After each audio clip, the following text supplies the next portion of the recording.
സ്ത്രീകൾക്ക് zero ticket എടുത്തില്ലെങ്കിൽ 500 രൂപ പിഴ.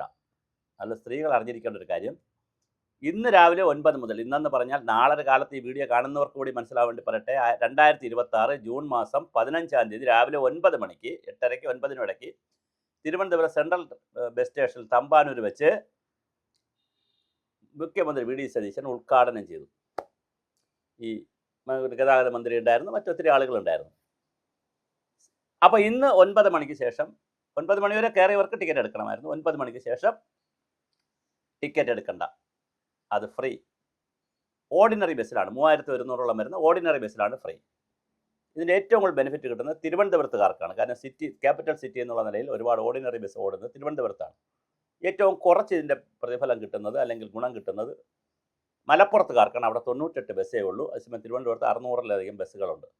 ഈ ഒരു വ്യത്യാസമുണ്ട്. അപ്പോൾ മലബാർ മേഖലയിൽ ധാരാളം ബസ്സുകൾ ഇറക്കുമെന്നാണ് പറഞ്ഞിരിക്കുന്നത്. പറവൂറിൽ ഇന്നലെ 3 ഓർഡിനറി ബസ് മുഖ്യമന്ത്രിയുടെ മണ്ഡലത്തിൽ ഇറക്കുകയും ചെയ്തു. 3-4 ഓർഡിനറി ബസ് ഇന്നലെ പോവുകയും ചെയ്തു മുഖ്യമന്ത്രിയുടെ മണ്ഡലത്തിൽ. അപ്പോൾ മണ്ഡലങ്ങളിൽ ഇങ്ങനെ ഓടും. എന്തായാലും KSRTC സംബന്ധിച്ചിടത്തോളം മുഖ്യമന്ത്രി പറയുന്നത് ഇത് സർക്കാരിൻ്റെ വെൽഫെയർ സ്കീമാണ്, സർക്കാർ അതുകൊണ്ട് പണം അങ്ങോട്ട് കൊടുക്കും, KSRTCക്ക് നഷ്ടമില്ല. മാത്രമല്ല സ്വകാര്യ ബസ്സിനെ ഇത് ബാധിക്കുകയില്ല. ഇത് സ്ത്രീകൾക്ക് കൊടുക്കുന്നൊരു സൗജന്യമല്ല, സ്ത്രീകളുടെ ശാക്തീകരണത്തിന് വേണ്ടി ചെയ്യുന്നൊരു വെൽഫെയർ മെഷറാണ്. പുരുഷന്മാർക്ക് പൈസ കൊടുത്താൽ, സൗജന്യം കൊടുത്താൽ അത് മാർക്കറ്റിൽ മറ്റാവശ്യങ്ങൾക്ക് പോകും, വെള്ളമടിക്കൊക്കെ പോകുമെന്നാണ് ഉദ്ദേശിച്ചത്. അതേസമയം സ്ത്രീകൾക്ക് സൗജന്യം കൊടുത്താൽ ആ തുക വീട്ടിൽ പോകും. അതാണ് ഗാന്ധിജി പറഞ്ഞൊരു പ്രിൻസിപ്പിളുണ്ട്. നിങ്ങളൊരു സ്ത്രീയെ വിദ്യാഭ്യാസം ചെയ്താൽ ഒരു കുടുംബത്തെ വിദ്യാഭ്യാസം ചെയ്യിക്കുന്നതിന് തുല്യമാണ്. നിങ്ങളൊരു സ്ത്രീയെ സംരക്ഷിച്ചാൽ ഒരു കുടുംബം സംരക്ഷിക്കുന്നതിന് തുല്യമാണ് എന്നാണ് ഗാന്ധിജി പറഞ്ഞിട്ടുള്ളത്. അപ്പോൾ അന്ന് മുതലേ, സ്വാതന്ത്ര്യം കിട്ടുന്നതിന് മുമ്പ് തന്നെ, ഗാന്ധിജിയുടെ കാലം മുതൽ തന്നെ സ്ത്രീ സുരക്ഷയെയും സ്ത്രീനീതിയെ സംബന്ധിച്ച് കൃത്യമായ കാഴ്ചപ്പാട് ഭാരതത്തിലുണ്ട്. അതുകൊണ്ട് പുരുഷന്മാർ ബഹളം ഉണ്ടാക്കുന്ന കാര്യമില്ല. പിന്നെ ഇതിനിടെ കൂടി പുട്ടിന് തേങ്ങ ഇട്ട പോലെ BJP ബഹളം ഉണ്ടാക്കി. വല്ല കാര്യമുണ്ടോ? തമിഴ്നാട്ടിൽ സെലക്റ്റഡ് ബസ്സുകളിലേ ഉള്ളൂ, കർണാടകത്തിൽ സെലക്റ്റഡ് ബസ്സുകളിലേ ഉള്ളൂ. എവിടെയെല്ലാം ഇന്ത്യയിൽ ഇതൊക്കെ നടപ്പിലാക്കുന്നു അവിടെയെല്ലാം സെലക്റ്റഡ് ബസ്സുകളിലേക്കുള്ളൂ. അങ്ങനെ കൊടുക്കാൻ പറ്റുള്ളൂ. സമ്പൂർണ്ണമായിട്ട് കൊടുത്താൽ പിന്നെ KSRTCയിൽ പൈസ വല്ലതും വേണ്ടേ? സർക്കാരിൻ്റെ മുഴുവൻ പൈസ എടുത്ത് KSRTC കൊടുക്കാൻ പറ്റും. അപ്പോൾ അങ്ങനെ പറ്റൂ. ഇലക്ഷൻ പ്രഖ്യാപനം എന്ന് പറഞ്ഞാൽ എപ്പോഴും അങ്ങനെയല്ലേ പറ്റൂ. ഇപ്പോൾ ദാരിദ്ര്യരേഖയ്ക്ക് താഴെയുള്ളവർ അങ്ങനെയല്ലേ ഈ രാജ്യത്ത് നടപ്പിലാക്കാൻ പറ്റൂ. റേഷൻ കാർഡ് കൊടുക്കുന്നത് 5 കിലോ അരി കൊടുക്കും, മറ്റവർക്ക് 25 കിലോ അരി കൊടുക്കുമ്പോൾ ബാക്കിയുള്ളവർക്ക് 2 കിലോ അരിയാണ് കൊടുക്കുന്നത്. അങ്ങനെയല്ലേ പറ്റൂ. ഇത് പിന്നെ ആ വിവേചനം പോലും ഇല്ല. അപ്പോൾ BJP അതിൻ്റെ ഇടയിൽ കൂടി ഓണത്തിൻ്റെ ഇടയിൽ പുട്ട് കച്ചവടം എന്ന് പറഞ്ഞാൽ അതിൻ്റെ ഇടയിൽ കൂടെ കയറിയൊരു സമരം, ക്ലച്ച് പിടിച്ചില്ല, ജനങ്ങളത് മൈൻഡ് ചെയ്തില്ല. ഒരു കാര്യമില്ലാത്ത ഒരു സമരം, ചുമ്മാ ചാനലുകളിൽ വരാൻ വേണ്ടിയിട്ടുള്ള ഒരു ഷോ, ഒന്നും സംഭവിച്ചില്ല. എന്തായാലും വളരെ മനോഹരമായ ഒരു പദ്ധതിയാണെന്ന് പറഞ്ഞത്.